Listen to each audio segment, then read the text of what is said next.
नमस्कार दोस्तों, आज हम रिव्यू करेंगे Ascoril D junior syrup, Ascoril blue syrup and Ascoril LS syrup.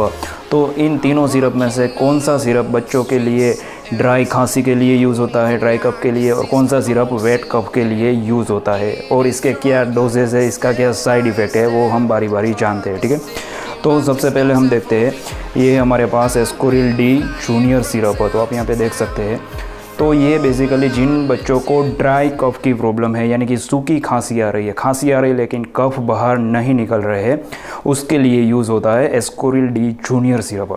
तो अब हम इसमें कंटेंट देखें तो यहाँ पे इसमें है डेक्स्ट्रोमिथोरफान।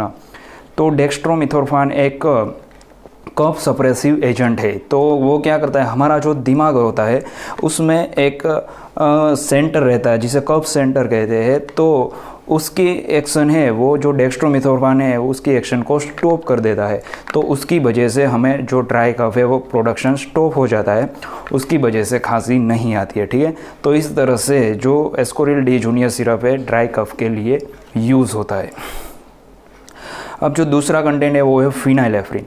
तो फिनाइलेफ्रिन एक नाजल डीकॉन्जेस्टेंट है, यानी कि वो क्या करता है कि जो बंद नाक होता है उसे ओपन कर देता है, तो उसकी वजह से सांस लेने में परेशानी नहीं होती है बच्चों को। ठीक है, और तीसरा कंटेंट है वो है क्लोरफेनिरेमाइन। क्लोरफेनिरेमाइन एक एंटी एलर्जिक ड्रग है, वो एंटी हिस्टामिनिक ड्रग है। तो हमारे बॉडी में हिस्टामिन नाम का केमिकल रिलीज़ होता है, तो उसकी वजह से हमें नाक में से पानी निकलता है, या फिर आँखों में से पानी निकलता है, या फिर छींकें आती है। ठीक है, तो ये जो क्लोरफेनिरेमाइन है वो हिस्टामिन की एक्शन को ब्लॉक कर देता है, उसकी वजह से हमें नाक में से पानी नहीं निकलता या फिर छींकें नहीं आती है। ठीक है, और इस तरह से ये खांसी रोकने में मदद करता है। ठीक है, अब हम दोस्तों इसकी कंपनी देखें तो ये ग्लेनमार्क का कंपनी मैन्युफैक्चर करता है और इसकी प्राइस है 82 रुपीज़। ठीक है, और अब हम इसके डोज की बात करें तो जो 2 साल के बच्चे हैं उसको 2.5 ml देना है खाने के बाद तीनों टाइम, और जो 3 से 4 साल के बच्चे हैं उसको 5 ml देना है तीनों टाइम खाने के बाद। ठीक है,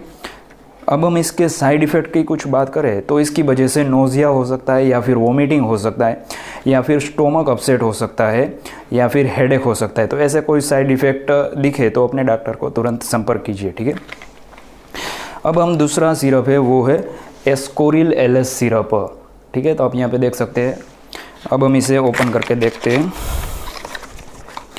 तो ये कुछ इस तरह से आता है, एस्कोरिल एलएस सिरप। ठीक है, अब हम इसमें कंटेंट की बात करें तो इसमें लिवोसाल्ब्यूटामोल है, एम्ब्रोक्सोल है और गुआफेनासिन है। ठीक है, तो ये सिरप किसके लिए यूज़ होता है, तो जिन बच्चों को वेट कफ की प्रॉब्लम है, यानी कि बहुत ज़्यादा कफ निकल रहा है, उसकी वजह से खांसी आ रही है या फिर सर्दी है, तो उसके लिए यूज़ होता है Ascoril LS syrup. Ascoril LS junior syrup है ये।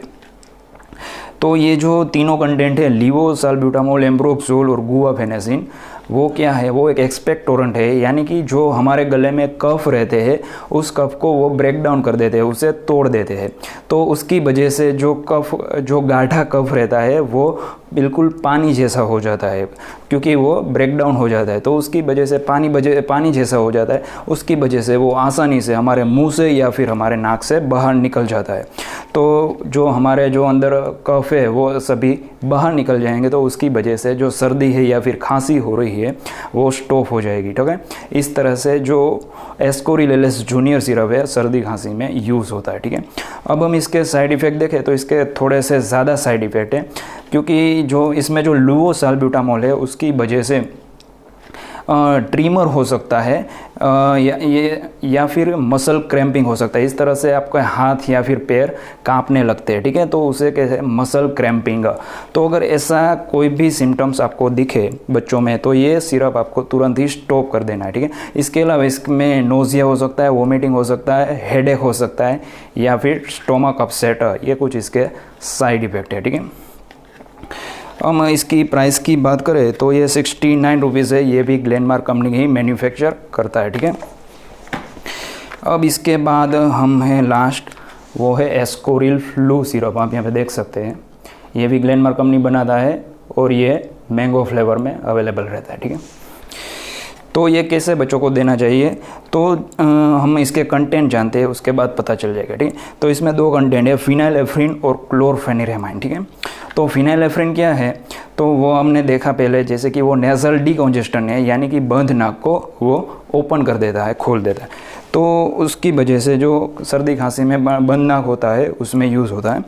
और दूसरा है क्लोरफेनिरेमाइन, वो एंटी एलर्जिक है, जो जिसकी वजह से छींकें बंद हो जाती है, या फिर आँखों में से पानी निकल रहा है, या फिर नाक में से पानी निकल रहा है, वो बंद हो जाता है। तो अगर आपके बच्चों को अगर आँखों में से पानी निकल रहा है, या फिर वाटरी आइज है, नाक में से पानी निकल रहा है, बहुत ज़्यादा छींकें आ रही है, सर्दी है और बंद नाक हो जाता है, तो इसके लिए आप यूज़ कर सकते हैं एस्कोरिल फ्लू सिरप। तो आपको एस्कोरिल LS सिरप की ज़रूरत नहीं है, या फिर एस्कोरिल D सिरप की ज़रूरत नहीं है, ठीक है।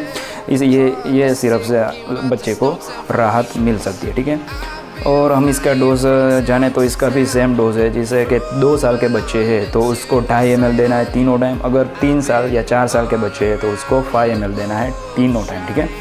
तो दोस्तों ये हमने जाना Ascoril syrup, Ascoril flu syrup और एस्कोरिल D सिरप के बारे में। तो अगर ये जानकारी आपको अच्छी लगे तो इस वीडियो को लाइक और शेयर कीजिए, और नीचे जो सब्सक्राइब वाला बटन दिख रहा है उसे ज़ोर से दबा दीजिए। जय हिंद, वंदे मातरम।